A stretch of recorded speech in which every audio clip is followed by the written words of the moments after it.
Hey, so today I wanted to do a quick video recap of Hela. I got Hela up to 8 stars and I got later into 2 epic to legendary, and I'm planning to finish them fully to legendary. I do have attack substats on her, as I do believe they are the best because of the way that the pledge scales on her. So apart from that, I think Hela 8 stars with epic runes is absolutely broken, and I think she's worth the money if you have the money to spare. However, if you do not have the money, I don't think Hela 8 stars without the runes is going to do a lot for you. Hela requires 9 to 10 stars, ideally 10 stars without runes to actually do better than Victoria does, and that's just without the runes. So that's already quite expensive. However, I believe 8 stars plus epic runes is cheaper, and later you can just evolve the epic runes into legendary runes and slowly work towards her 10 stars. So Hela made me push every single celestial trial apart from the Dungeon Maniac, as that has already been finished with Leviathan. So Graveyard Witch I have pushed to 135. It's pretty RNG, and I think I do need a higher star, either Relics or Hela, but I will try pushing further as we get a new Challenger's Journey for it. And I have fully finished Bloodhell Queen as well as Sacred Guardian, which have not been finished without Hela for me personally, and I don't think by anyone else without Hela. I have also pushed Woodland Sage and Northern Duke by another 20 to 30 chapters, and I believe this can also be easily finished with a higher tier Hela and higher tier Relics.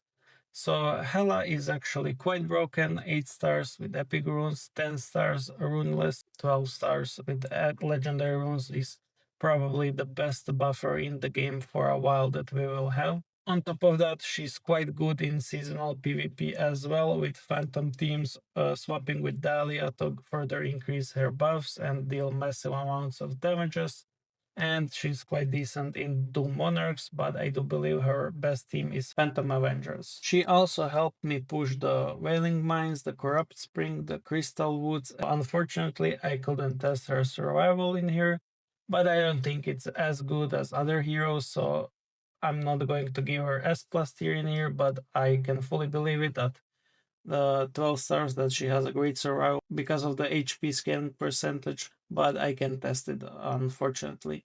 So she helped me push all 3 trials that are left, and I think you can also finish all 3 with some decent upgrades on your relics and Hela 12 stars with legendary runes. I'm not going to guarantee this. However, she did push more than Victoria does at just 8 stars and epic. So I'm going to vouch for her for being the best pledge hero. Quite expensive, but it is what it is. It's meant to be that way. Just a recap, as I mentioned in the previous video, if you're a free to play slash beginner, your focus should be getting a Cleopatra from the 4th Ultrical and getting a Victoria up to 7/8 stars, ideally 8 stars in my opinion, because of her PvP potential, how big she is in PvP because of her insane damage, healing, and speed. She provides insane sustain because of the defense and insane buffs from the attack. She's also very good in the Lost City, especially for survival as well as for the damage. She basically kills everything under 4 rounds from what I have seen. We'll use her in here for Shadow Arch. This is a pretty high trial, so let's see. Yeah, really easy clears with her. No issues whatsoever,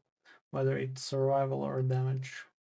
She's also amazing in the Palace of Penrose and in missions. Just as you would expect her to be, she's amazing in every single content that's not non-seasonal as well as seasonal.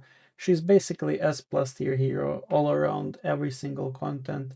She could be better in PvP, it's the RNG that's making it a bit tricky on the seal, but apart from that, she's really amazing hero, even at just 8 stars with epic runes.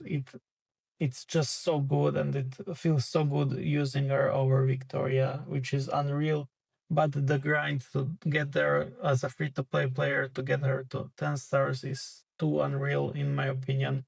So that's why we're going to suggest Victoria and then slowly starting with Hela. Beginners, 4th Ultrical Cleopatra, into 8 stars Victoria from the Fate Summon. No, Victoria will not be joining the 4th summon. That's what I heard like a month or two ago when I learned about Hela.